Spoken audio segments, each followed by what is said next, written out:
So we had one mom, and she contacted us after her trial period ended at Blue Manor Academy, and she said she would not be continuing, and she was totally disgusted and outraged by one of the books that we had in the academy, and she said that she couldn't believe I would write anything like this.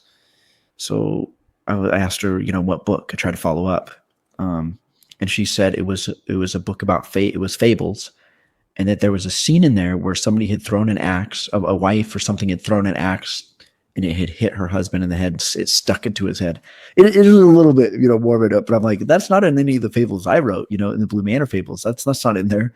I tried to follow up, but she didn't want to say anything else. So I finally found it. It was in the Grimm's fairy tales. I'd forgotten about this story. It's the Grimm's fairy tales.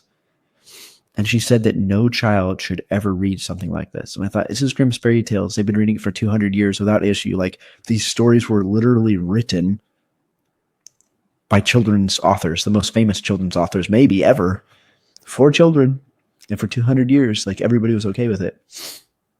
And this is a real problem. The potency of children's literature is just gone. They've dumped everything down. They've bubble wrapped everything. Everything is like Barney now. Years ago, when I was illustrating, I illustrated this book, Dino Hunt, for little kids.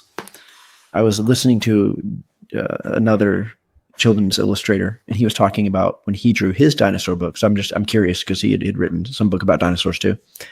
But he said that he had sent the pictures in, and the publisher had sent it back, and they said it was inappropriate because the dinosaur had sharp teeth, and that would be too scary for children. So he had to go and round all the teeth out to make it appropriate for children. The funny thing about this book is, if you go read the reviews, on Amazon, there are people who said the same thing. This is a totally inappropriate and violent book. Violent book. Okay? Because it shows, I guess, my dinosaurs have sharp teeth. But this is the one at the end of the book. They're cavemen. And by the way, this story is kind of like Calvin and Hobbes. Like, it's all his imagination. Okay? So none of this is actually happening in real life.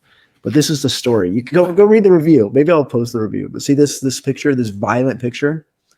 So at the end of the story, the father there, he's been hunting, and he hunted a dinosaur.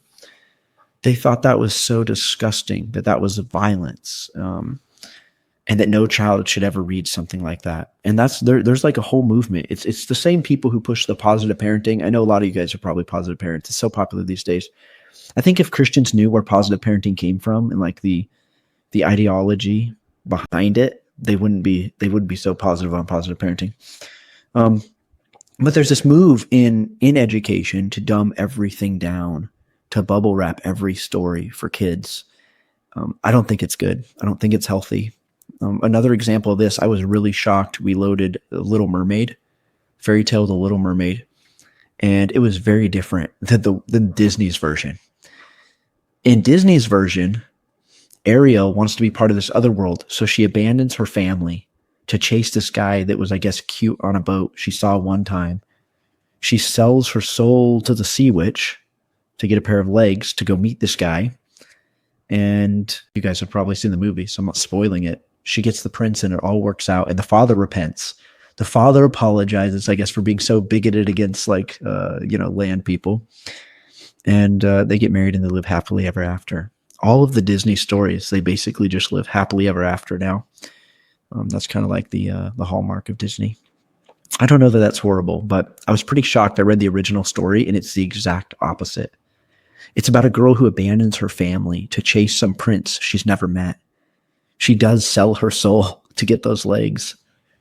The only problem is the prince doesn't end up liking her. He likes her as a friend, and I don't think she can talk. She doesn't understand her, and she's younger than him. But he likes her as a friend and stuff, but he ends up marrying somebody else. And then she has to remain basically human, and she's stuck between these two worlds. She wants to go back to her family, but she can't.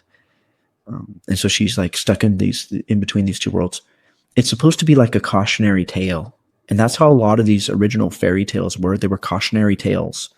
Remember, a lot of the early stories, they ended in, it was a comedy, so happily ever after, or it was a tragedy. And there were a lot of tragedies, especially for children's stories.